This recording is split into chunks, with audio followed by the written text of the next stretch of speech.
Hello friends, it is Jenny with Miss Jenny Homemaker, and today I'm going to show you how I make pizza from scratch from start to finish. Pizza is a staple in my household. It is a meal that I can make that the whole family will eat and love, and so I'm not having to make two different dinners every night. If you're anything like me, you can relate to that. It is very inexpensive to make. It is delicious, and let's get started. The first thing we are going to do is we are going to get a cup of water, and then we're going to add a tablespoon more of water. Then we will heat up our water, and we want 110 to 115 degrees. And this is about 113, so that's fine. We are going to add a packet of the active dry yeast. Then we will put a teaspoon of sugar on top, and we're just going to give it a gentle swish. Then we will let that sit for about 5 minutes. And while we're waiting on that yeast to get working, we're going to add 3 cups of all-purpose flour. I use unbleached, but I don't think it really matters. We're gonna add 3 cups of flour to our mixing bowl and 1 teaspoon of salt. It's been about 5 minutes and our yeast mixture is nice and foamy. And while we have our mixer spinning on low, we are going to add 1 tablespoon of olive oil. Then we are going to pour in our water and sugar yeast mixture. I always have to dump it quickly or it will kind of run back down the cup. And we're starting with our paddle mixture, our paddle attachment. And then once the dough has pulled away from the sides, we will switch to our dough hook. So we are going to mix this on like a medium low for 5 minutes, and then we will switch to low for 10 more minutes.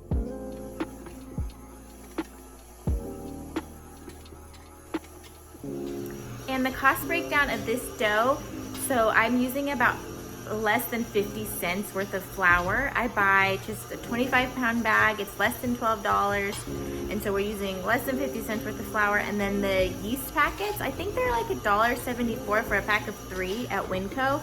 And so those together are gonna be like $1.08 or something like that. And then you have your tablespoon of olive oil and your teaspoon of sugar. Okay, so I'm gonna just turn this down to low now, and we will let this go for 10 more minutes. Mixing, I just got 2 medium-sized bowls, and I am going to lightly coat them with oil so the dough doesn't stick. I'm gonna use an avocado oil spray. You can use whatever nonstick spray you have, or you could pour just like a teaspoon of olive oil and then just spread that around. I do that too sometimes. And I have found that kneading the dough for the 5 minutes and then the 10 minutes gives it a really incredible texture, and it makes it taste like less homemade and a lot more professional. So this is what it looks like. And we are gonna remove it from the hook and divide it into 2 even-sized dough balls and place in our bowls. So I just kind of like smooth it out into whatever this is, like a cylindrical shape, and then I just pinch it and twist it, and then I kind of fold it into itself on the bottom. Just kind of like pinch it shut like that, and then we're just gonna roll it to smooth it out a little bit. And it doesn't need to be perfect, but you'll find that it smooths out pretty easily. So now I have that, and I'll put that in the bowl, and then we'll do the next one. So there they are before they start rising, and we'll cover them with plastic wrap. All right, we have both dough balls ready to go. I am going to pop these into the refrigerator for several hours. This helps the dough develop a wonderful flavor, compared to a dough that you make and you let it rise for an hour and then make your pizza. I will let it sit in the refrigerator until 2 hours before I am going to start making it, because we want to give it time to come to room temperature. So 2 hours is enough time. I have pulled out my pizza dough. I think it's been about 5 hours and it's risen a little bit, but it will continue to rise at room temperature.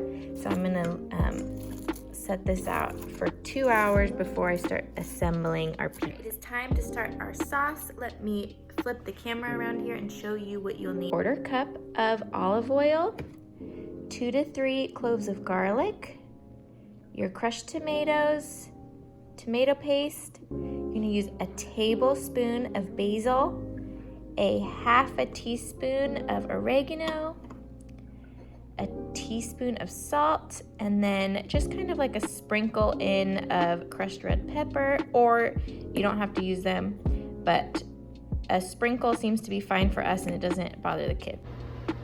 All right, I have finely chopped my garlic and I put all my spices into just a little ramekin to make it easier, and we'll start heating up our olive oil.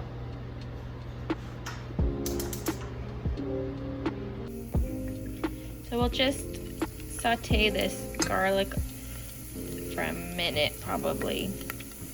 I'm just gonna add a pinch of red pepper flakes. So you actually put the red pepper in with the garlic first, and then we're gonna add our tomatoes.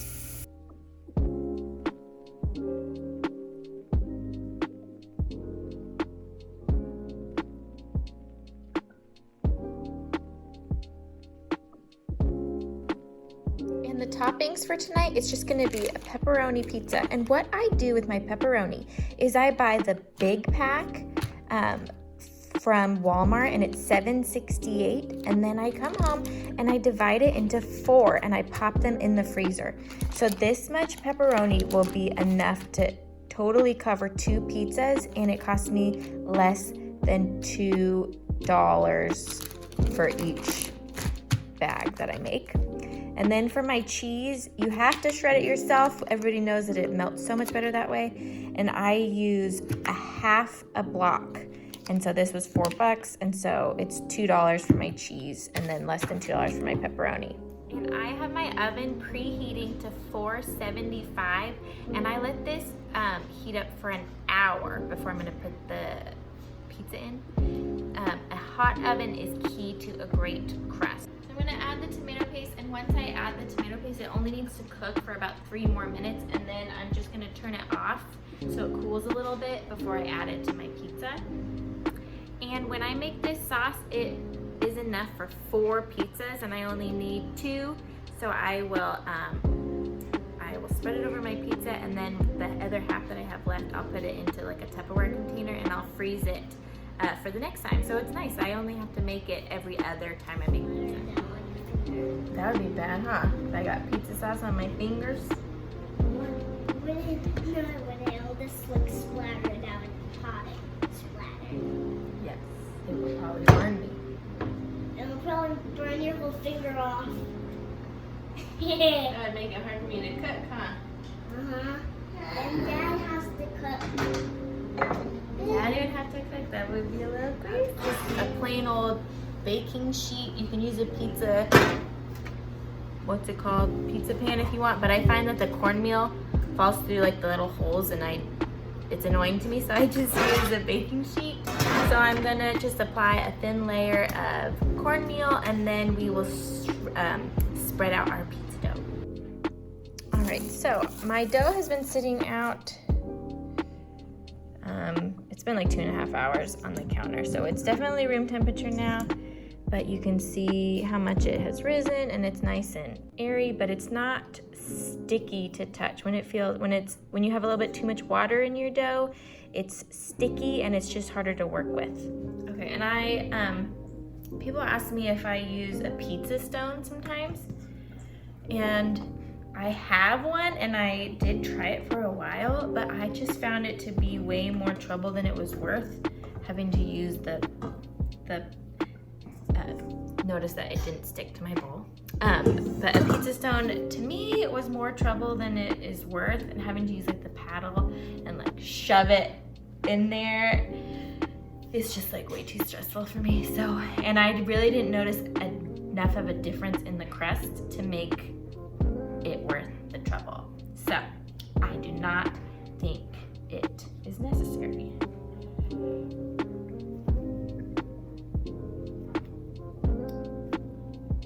Someday I will learn how you throw the pizza in the air. But today is not that day.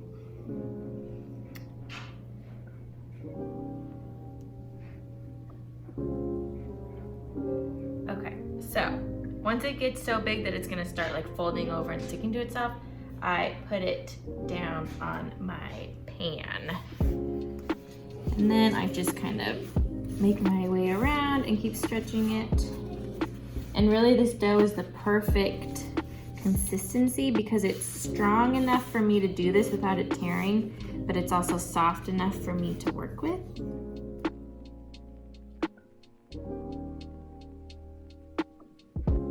All right, now it is ready to be popped into the oven, and I bake it at 475 for 12 minutes. While that one's cooking, I am going to just do the same exact thing with our second pizza. 12 minutes later, and it is done, and it is beautiful. This is definitely like a little bit thinner of a crust and more of like a brick oven style pizza, which is my favorite.